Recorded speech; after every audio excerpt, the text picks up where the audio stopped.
Yo, I don't know if you saw the press conference yesterday. It got real heated. David Benavidez, Caleb Plant. Didn't watch the press conference, but I'm watching them.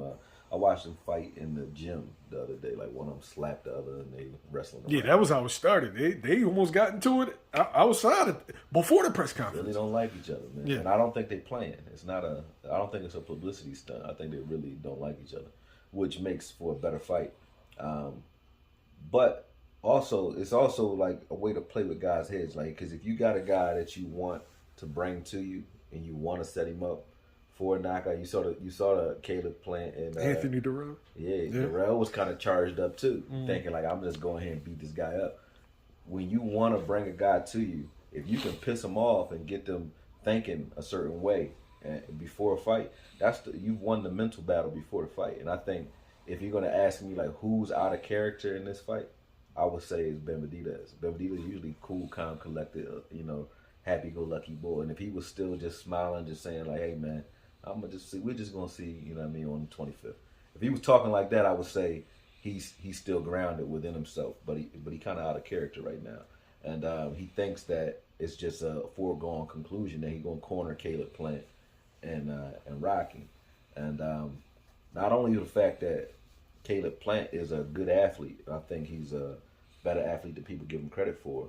But he also has a strategist and Breadman as a trainer, and I know Bread my man. So it's like at the end of the day, I know it's not just let's get hype and let's piss this guy off. It's a lot more that's going to that. You know what I mean? I think they're trying to set him up for something. They're trying to give him a certain mental faculty prior to the fight. You know what I mean? Although they truly don't like each other, but it's playing into Caleb's hands because you don't want to underestimate a guy like Caleb Plant and just think that because he's been a mover and a shaker for most of his career that he obviously doesn't have punching power. He got some power. He got some pop. As we just saw. Yeah, and he can walk you into it, something crazy. So he don't need to knock Benavidez out. He just need to hit him hard enough to make him respect his power.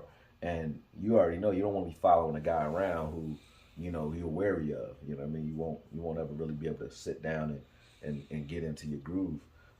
But I'm thinking more so.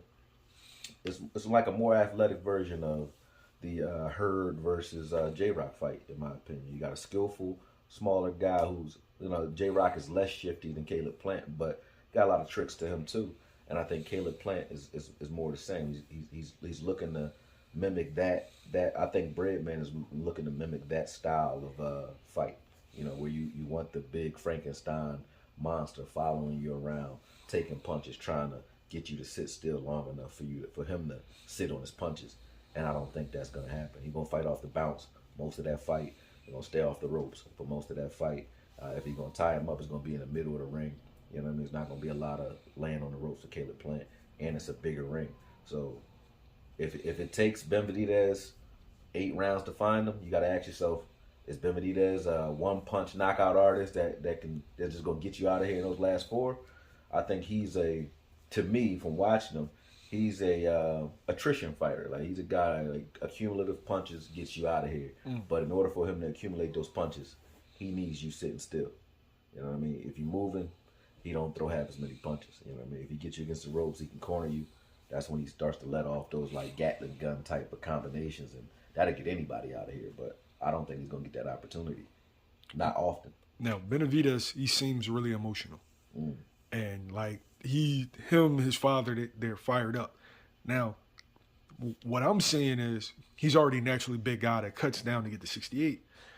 And being emotional, you start to burn hot. So gas yourself. Yeah, it's Hurd versus J-Rock. He could possibly gas himself early. Caleb, real good stab to the body. That's going to be the punch that really decides this fight. Believe it or not. If you think of fights, when you think of the way Floyd fought Diego Corrales, right? Diego Corrales it's a similar fight to that. Like you got a skillful guy, that's smaller, got some pop in his division. At that time, Floyd had some pop in that division at 130. And then you got Diego Corrales, who's a real puncher, but who got to get to you, he got to find you. That jab to the body, even if it doesn't hurt you necessarily, it stops you in your tracks, and it gives a true boxer an angle. He can angle out, he can angle back, he can get out of there after that jab to the body.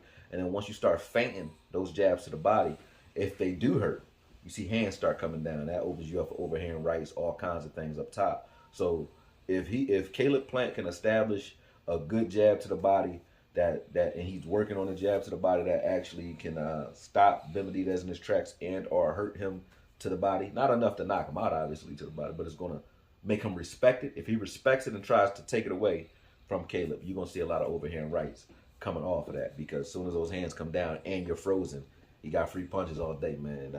Benavidez ain't got to move his head. He ain't got to move his head.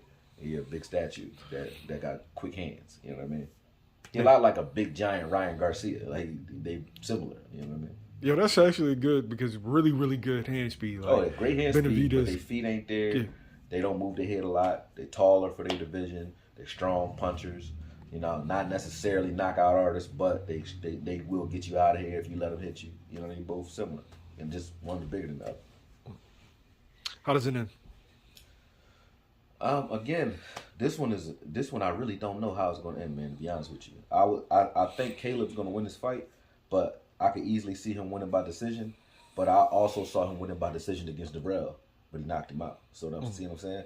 So I think if he's walking Benavidez into punishment all night, he do got that Mexican chin. He might be able to eat it. You know what I mean? So I'm leaning towards a decision for Caleb, but I think he can knock him out. I don't think Benavidez wins this fight because, again, I look at fighters as how many bags do you have that you can jump into?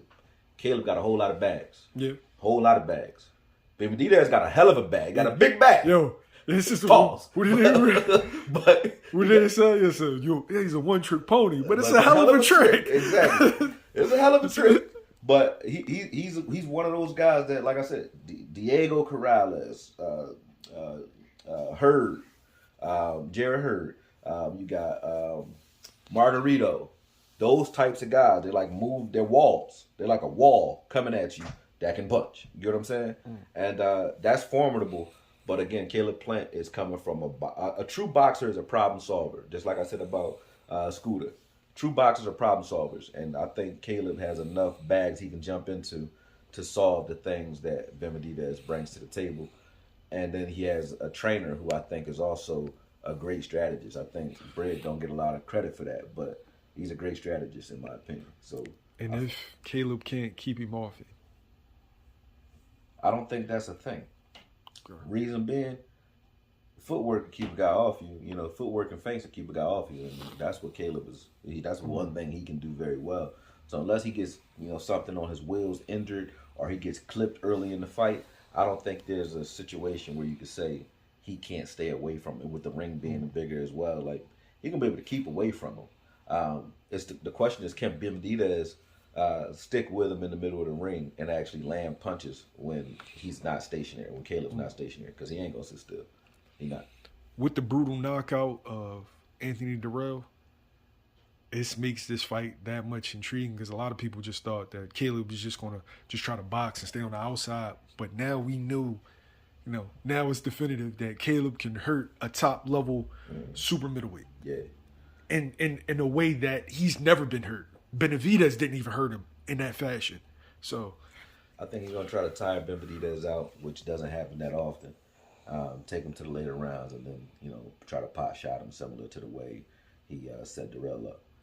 And again, like I said, Bred is a guy that I've seen take fighters who, you wouldn't think could fight certain styles and get them to do what it takes to either win or compete in particular fights. Like, we look at Kyron Davis versus Anthony Darrell.